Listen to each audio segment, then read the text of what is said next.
Episode 1. The Warning.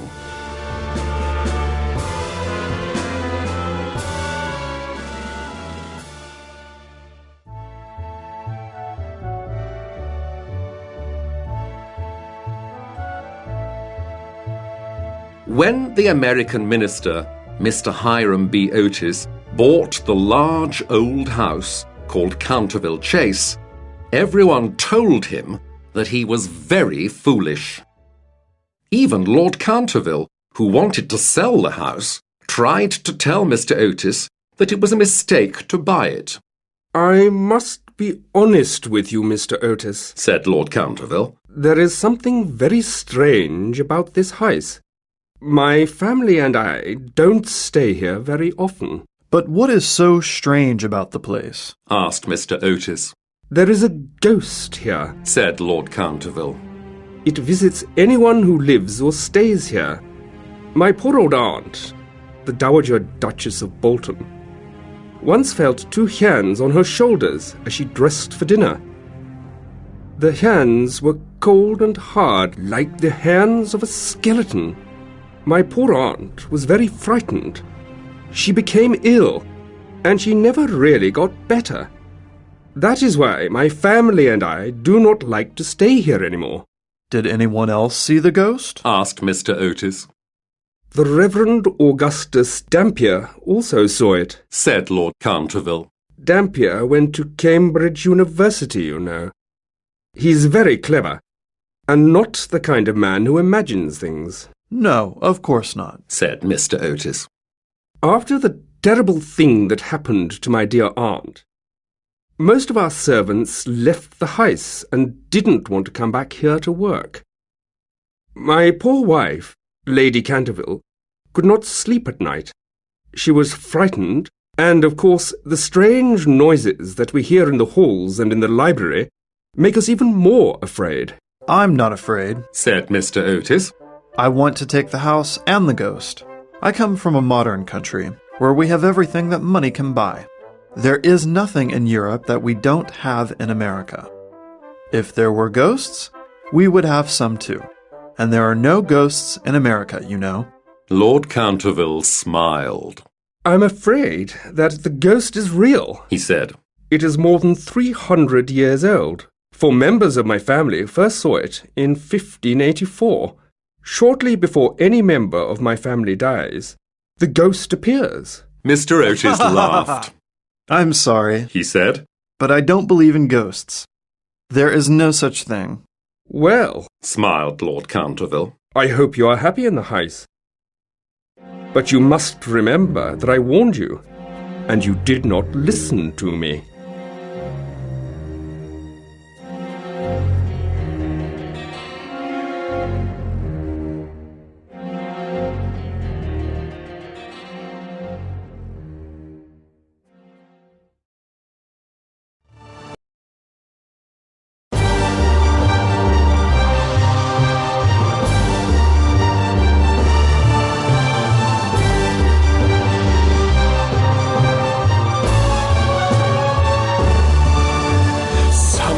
Strange at Canterville, something's not quite right. With shadows moving on the walls and noises in the night. Never buy a haunted house, that's the golden rule. If you buy a haunted house, you must be a fool. People live at Canterville, but not for very long. It only takes one ghostly laugh to show them something's wrong. Never buy a haunted house, that's the golden rule. If you buy a haunted house, you must be a fool.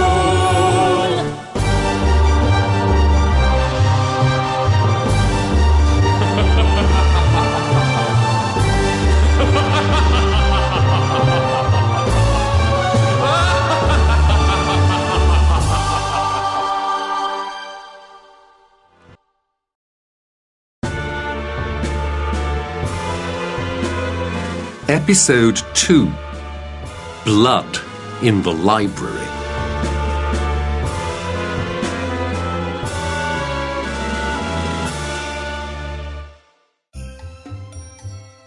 Mr. Otis bought Canterville Chase, and a few weeks later, he moved into the house with his family. Mr. Otis's wife, Lucretia, was a handsome woman and was always in good health. Their eldest son, whose name was Washington, was a fair-haired, good-looking young man. His sister, Virginia, was 15. She was slim and beautiful, with large blue eyes. After Virginia came the twins, who were lovely little boys, but they liked to play tricks on people. It was a lovely July evening. The family enjoyed the evening sun as they travelled towards the house. However, as they got near to Canterville Chase, the sky became dark and big drops of rain began to fall. An old woman stood in front of the house. Her name was Mrs. Umney, and she was the housekeeper at Canterville Chase. Welcome to Canterville Chase, She said. I have tea ready for you in the library. The family followed her through the large hall into the library.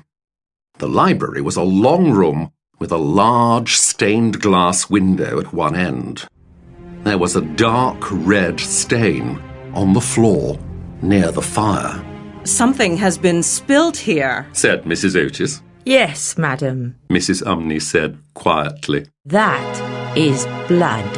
How horrible! Cried Mrs. Otis. I don't want blood on my floors. Mrs. Umney smiled. That is the blood of Lady Eleanor de Canterville. Her husband, Sir Simon de Canterville, murdered her there in 1575. Sir Simon disappeared suddenly 9 years later. No one ever found his body, but his ghost haunts this house. No one can clean the blood from the floor. That's silly, Cried Washington. I can clean it up right now with Pinkerton's stain remover. He took a small black stick from his pocket and rubbed at the stain with it. The blood quickly disappeared. You see? He cried. I knew Pinkerton could do it. Just then a terrible flash of lightning lit up the room and there was a loud crash of thunder. Mrs. Umney fell to the floor. What terrible weather they have in this country, said Mr. Otis. My dear Hiram, Cried Mrs. Otis. what can we do with a woman who faints? We can take money from her wages every time she faints, Said Mr. Otis. When Mrs. Umney heard this, she sat up. She was very unhappy. You must not make the ghost angry, sir. She said. Terrible things happen in this house. But Mr. Otis and his wife were not afraid. We don't believe in ghosts. Ghosts. They said. But we would like some tea.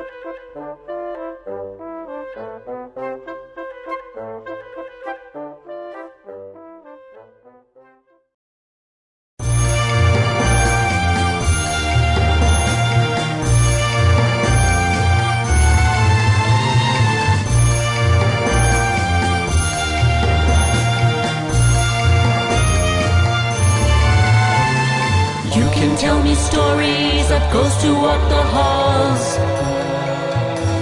but I will only laugh at them, for I'm not scared at all.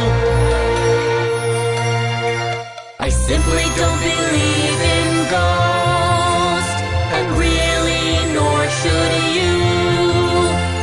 How can something scare you when you know that it's not true? Spiders give me nightmares and snakes can make me scream, but ghosts can never scare me, for they're no more than a dream. I simply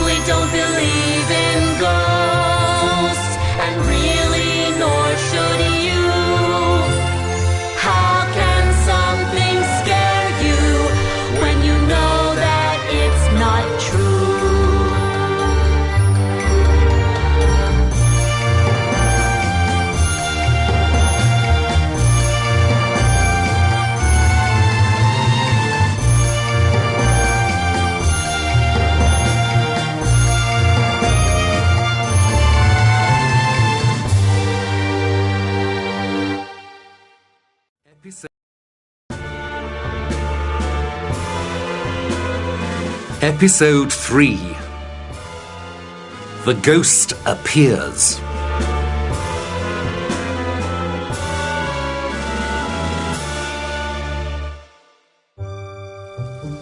The storm continued all night long, but nothing strange happened, and the family slept quite well. However, the next morning, when they came downstairs for breakfast, they found the terrible stain on the library floor again. I don't believe it, said Washington. It must be the ghost. He rubbed at the stain a second time, but the next morning it appeared again. That night, Mr. Otis locked the library and took the key to bed with him, but the stain was there again the next day. The whole family were now quite interested. Even Mr. Otis began to think that there might be a ghost at Canterville Chase, and that night he became completely sure. It was a warm and sunny day, and in the evening, when it was cool, the family went out for a drive. They came home at 9 o'clock and had a light supper. They talked about famous actresses and actors, and about the foods they missed from America that they could not get in England. They did not talk about ghosts at all, and no one mentioned Sir Simon Canterville. At 11 o'clock, the family went to bed. By 11:30, everyone was asleep, and the house was dark. But suddenly, a strange noise woke Mr. Otis. The noise came from the hall outside his bedroom and sounded like the clank of metal. Mr. Otis got up, lit a candle, and looked at the clock. It was exactly 1 o'clock. He felt very calm and was not at all worried. He could still hear the strange noise, and now he could also hear footsteps. Mr. Otis took a small bottle from the table next to his bed. He opened his bedroom door and saw a terrible sight. There was an old man in the hall with red eyes and long grey hair. His clothes were old, dirty, and torn, and there were chains around his wrists and ankles. My dear sir, said Mr. Otis, your chains are making a terrible noise. You really must oil them. He showed the man the small bottle. This is a bottle of Tammany Rising Sun Lubricator, he said. It's just what you need. Mr. Otis put the bottle of oil on a table near the ghost, then went back into his bedroom and fell asleep again.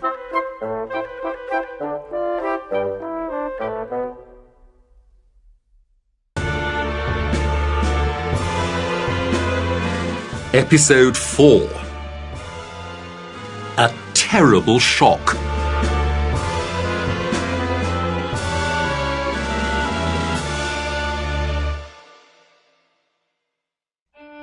When Mr. Otis closed his bedroom door, the Canterville ghost stood still for a minute. He was shocked. He could not believe his eyes or his ears. He picked up the bottle of oil and threw it onto the floor. He ran down the hall, making a terrible sound. However, as he got near the top of the stairs, a door opened and 2 little boys appeared. They laughed and whispered to each other. Suddenly, they threw a large pillow at the ghost's head. Take that, you silly ghost! Shouted the twins. The ghost disappeared from the hall in a flash of green light. The house became quiet, and the twins went back to bed. The ghost found a quiet room in the house and stopped to think. He was very upset and felt terribly insulted. How could these people be so rude to him? Why weren't they afraid of him? The ghost was more than 300 years old. He was terrible to look at and he frightened everyone who saw him. The ghost thought of the Dowager Duchess, who became ill after he put his hands on her shoulders. He thought of the 4 servants, who went mad when he smiled at them in one of the bedrooms.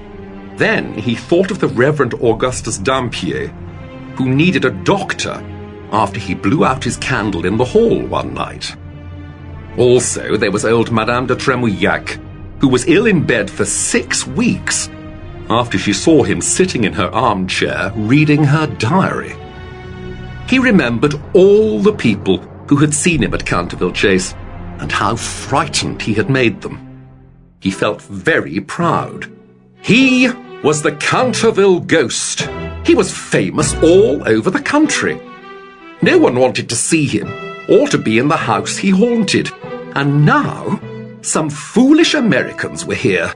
They gave him oil for his chains and threw pillows at his head.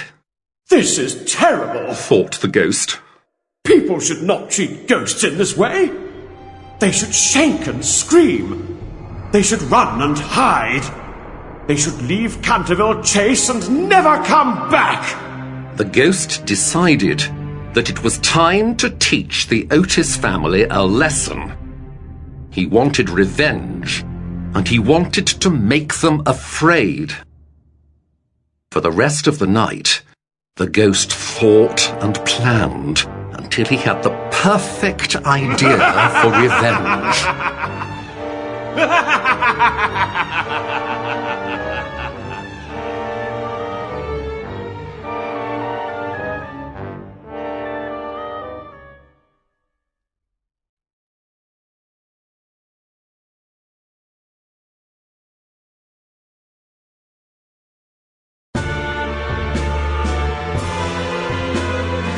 Episode 4. A Terrible Shock.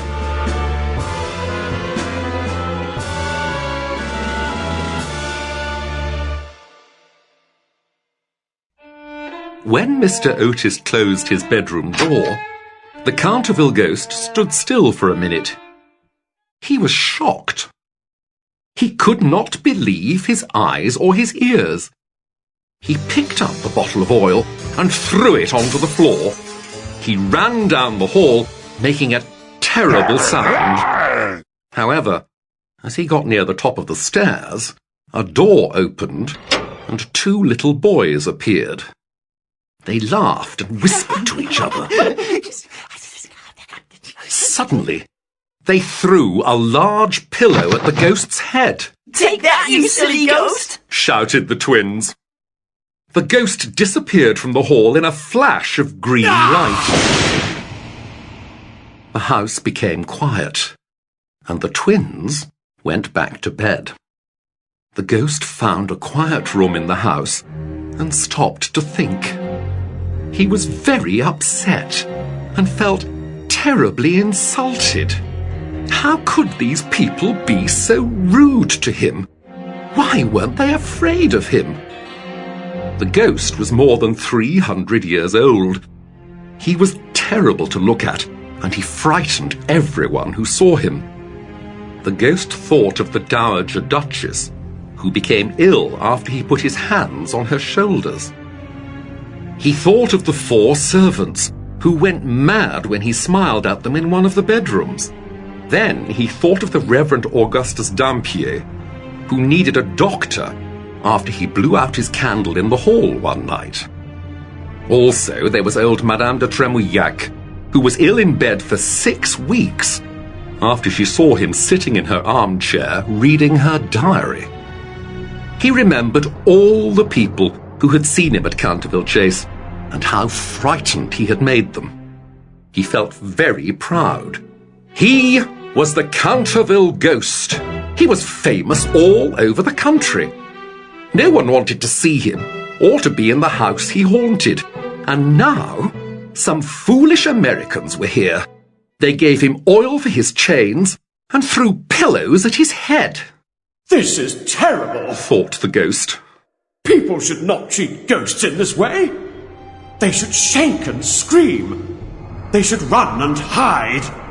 They should leave Canterville Chase and never come back! The ghost decided that it was time to teach the Otis family a lesson. He wanted revenge, and he wanted to make them afraid. For the rest of the night, the ghost thought and planned until he had the perfect idea for revenge.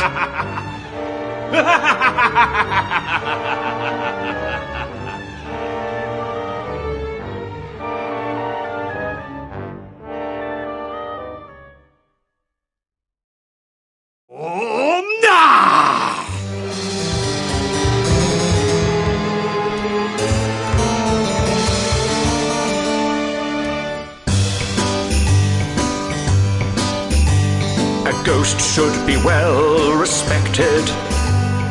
People should run in fear.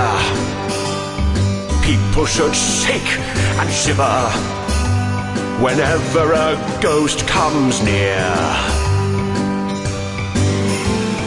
Why can't they just respect me? I'm terrible and I'm bad.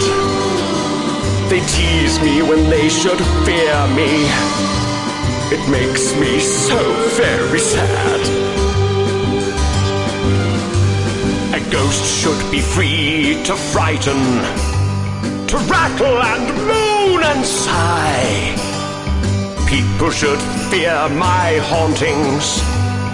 Children should scream and cry. Why can't they just respect me? I'm terrible and I'm bad. They tease me when they should fear me. It makes me so very sad.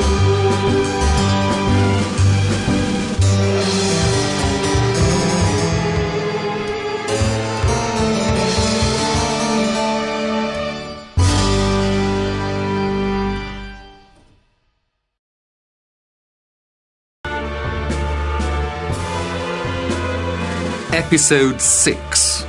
The Otis Ghost.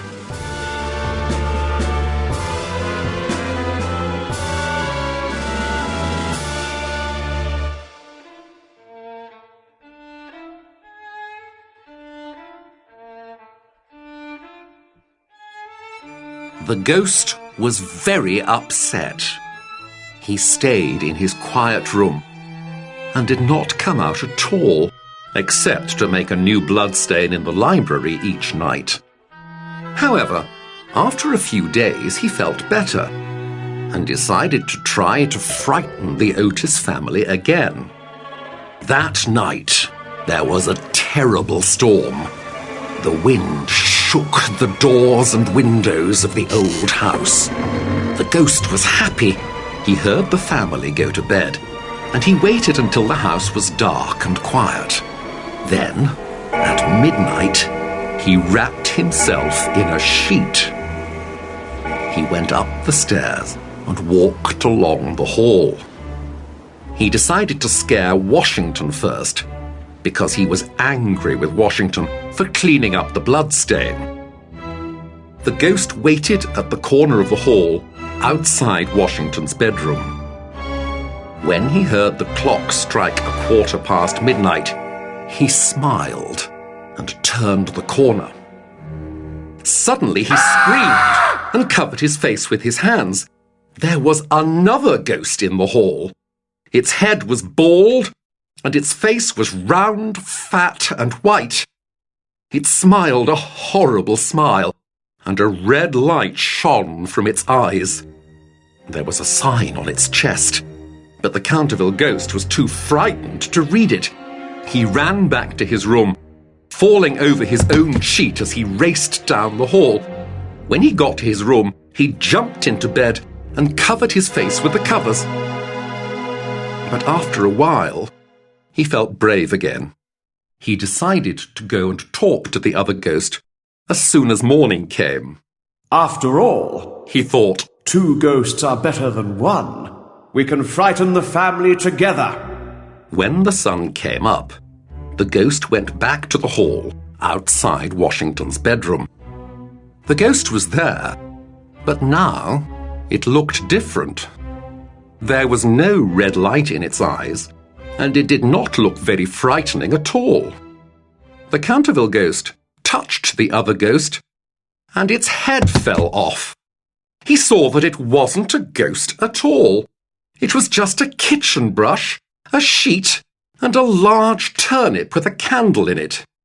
He picked up the sign and read it. The sign said, "The Otis Ghost, the only true ghost." The Canterville ghost was very angry. Those foolish Americans tricked me, he thought. How can I make them sorry for this?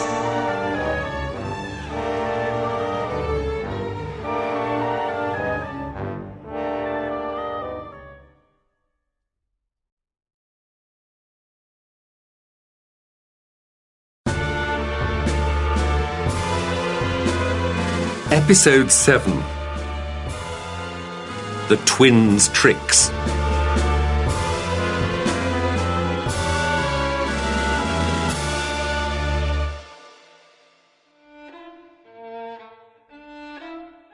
The Otis family made the ghost upset and nervous. He stayed in his room and he jumped every time he heard a noise. I have to appear in the hall at night, he thought. I have to make strange and terrible noises. I am a ghost, and it's my duty. I must do it. Sir Simon was an evil man when he was alive, but now he was dead. His ghost wanted to do his job properly. Every Saturday, he walked in the hall from midnight until 3 o'clock, but he tried not to let the family see or hear him.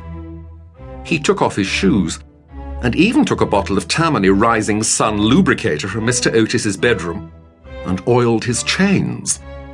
However, the family knew that he was there, and the twins played terrible tricks on him. One night, they tied a piece of string to the furniture on each side of the hall. The ghost tripped over the string in the dark and fell over. On another night, the twins put some butter at the top of the stairs. The ghost slipped on the butter and fell all the way down to the bottom of the stairs. This made the ghost very angry, so he decided to frighten the twins. The next night, he wore different clothes. He took off his head and left it in his room. Then he went to the twins' bedroom. The door was not quite closed. The ghost pushed the door hard, and a large bucket of water fell from the top of the door and splashed all over him. The ghost was very wet and very unhappy, but the twins laughed and laughed. The ghost went back to his room and stayed in bed with a cold for the next 2 days. At least I didn't take my head with me, he thought. So I'm not wet all over. The ghost did not try to frighten the Otis family again. He still appeared in the hall once a week, and the twins still played tricks on him. Sometimes they put nutshells on the floor of the hall to hurt his feet. Once they hid in the hall, jumped out at him, and shouted, "Boom!" But after a while, they did not see the ghost anymore, so the family decided that the ghost was gone forever. The Otis family were wrong. The ghost was still in the house, but he was so frightened of the twins that he became quite ill. He spent most of his time in his room and often stayed in bed.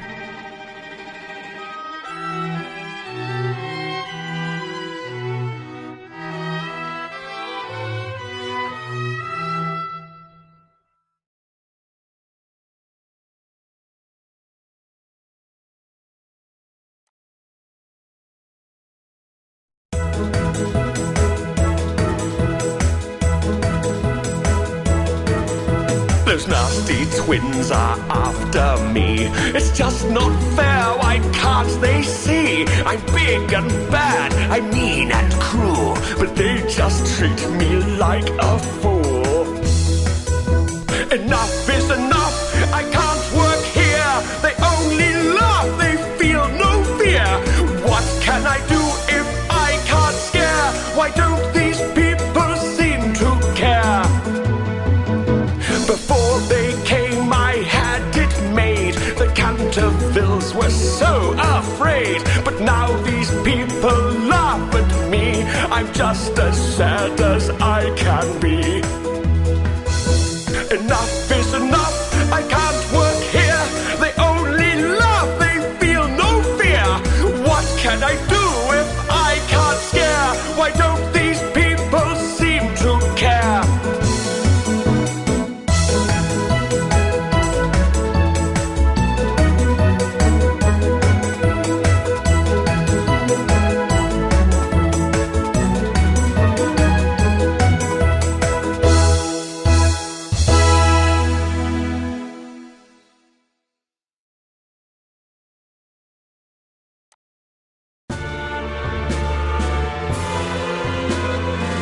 Episode 8. Virginia and the Ghost.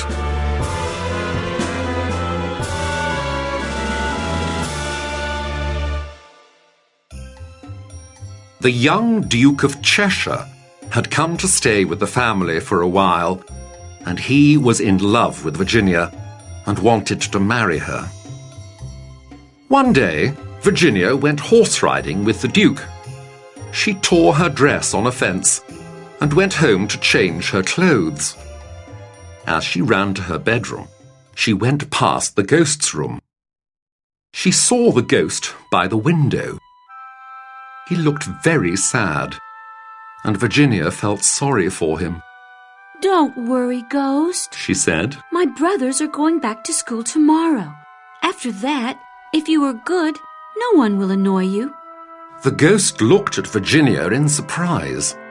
How can I be good? He asked. It is my job to walk in the hall, to make a noise with my chains and to frighten people. "Mrs. Umney told us that you killed your wife," said Virginia. "Is that true?"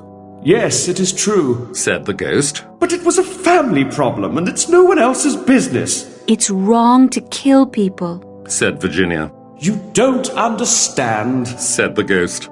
She was a terrible wife, and I don't think it was very nice of her brothers to starve me to death, even though I did kill her.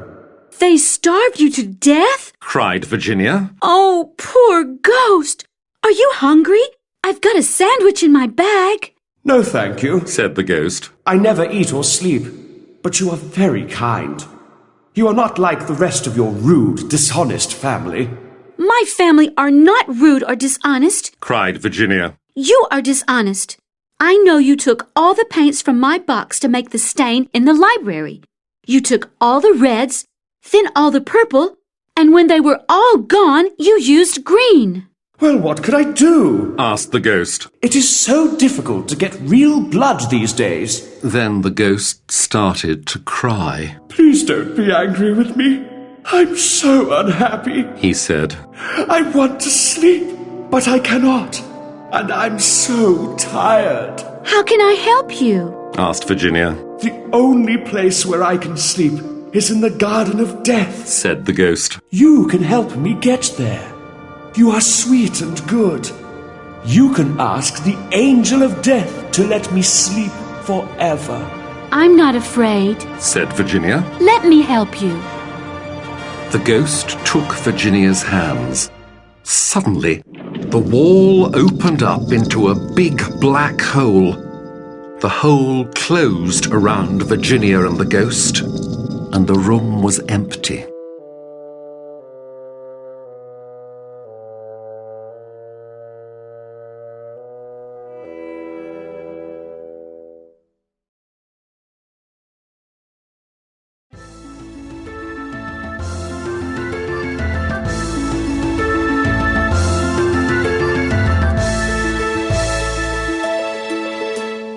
We all need someone to care when times are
Episode 9.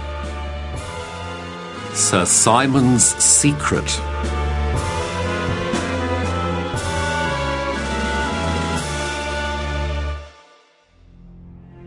When Virginia did not come down for tea 10 minutes later, Mrs. Otis sent one of the servants to look for her. But the servant could not find Virginia. At first, Mrs. Otis was not worried. Virginia? But when it got dark, Virginia! she became afraid. The family looked all over the house and garden, but they did not find Virginia. Mr. Otis, Washington, and the young Duke took their horses and rode around for hours. They looked in the village and in the fields, and they asked at the station, but they did not find Virginia. They returned to the house and ate dinner. No one spoke during the meal. They all thought about Virginia. Then, at midnight, just as the clock struck for the 12th time, there was a crash of thunder. The family heard strange music and ran into the hall. Just then, the wall at the top of the stairs opened up, and out stepped Virginia. Her face was white, and there was a small box in her hands. Where were you? Asked Mr. Otis. I was with the ghost, said Virginia. He gave me this box of beautiful jewels. Oh, my dear, we were all so worried, cried Mrs. Otis. You must come with me, said Virginia. I have something to show you. The family and the Duke followed Virginia through the wall, along a secret corridor, and into a small room. There was a large metal ring on the wall with chains hanging from it. On the other end of the chains was a skeleton. This is Sir Simon, said Virginia. He was a bad man, but in the end he was very sorry. His wife's brothers kept him here until he died. There was an old jug and plate on the floor. Virginia pointed to them. Look how his hand is reaching out for food and water, she said. The jug and plate were too far away for him to reach. Now the jug was empty, and there was only a pile of dust on the plate. Virginia fell to her knees beside the skeleton, and the rest of the family looked at the terrible sight in front of them. Now we know the ghost's secret, said Mr. Otis. What a terrible story. His sadness is over, said Virginia. Now he can sleep. You are an angel, said the Duke. And he took Virginia's hand and kissed it.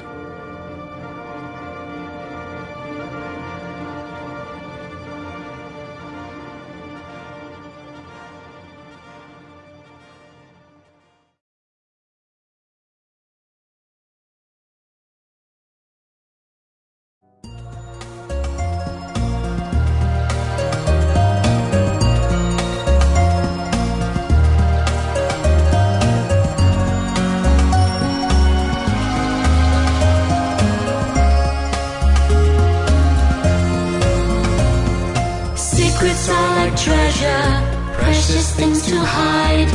Do you tell your secrets or keep them all inside? We all have our secrets, the things we never say. We keep them all inside us, each and every day.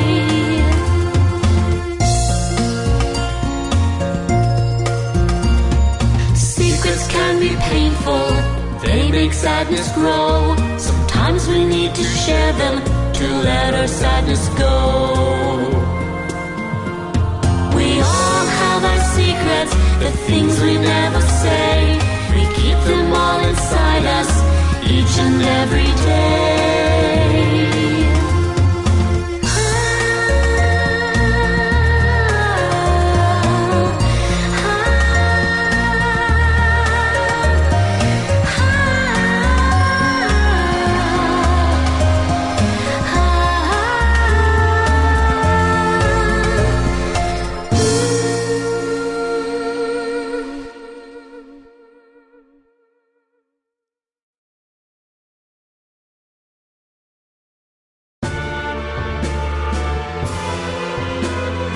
Episode 10. A funeral and a wedding.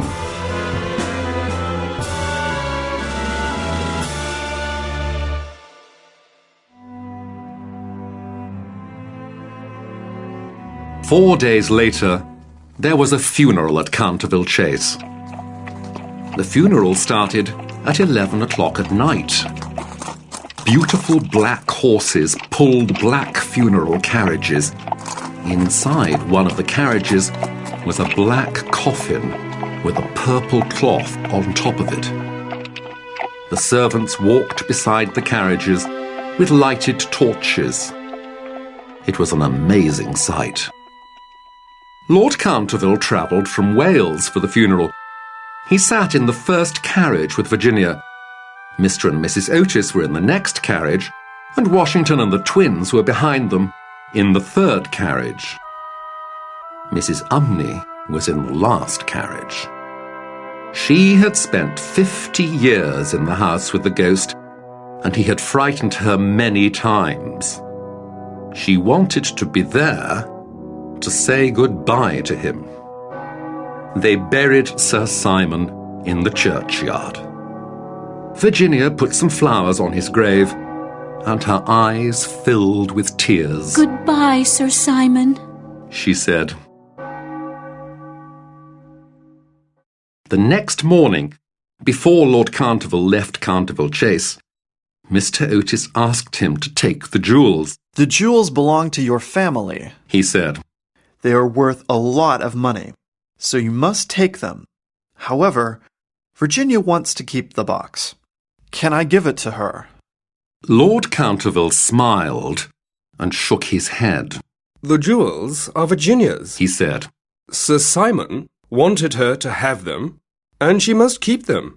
After all, we don't want the ghost to come back. So Virginia kept the jewels and wore them when she married the Duke of Cheshire a few years later. She became the Duchess of Cheshire, and she was very happy. The Duke and the Duchess loved each other very much. After their honeymoon, they travelled to Canterville Chase to visit Virginia's parents. They stopped at the churchyard on the way, and Virginia put fresh flowers on Sir Simon's grave.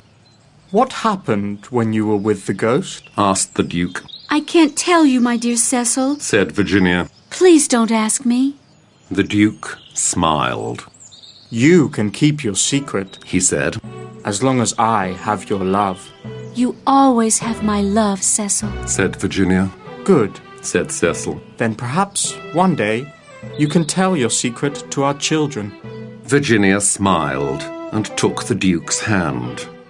They walked happily towards Canterville Chase.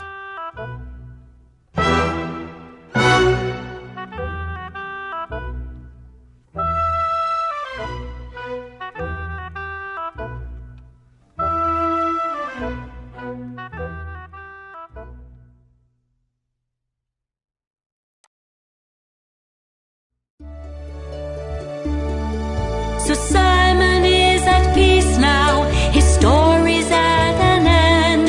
He told the world his secret and found a loving friend.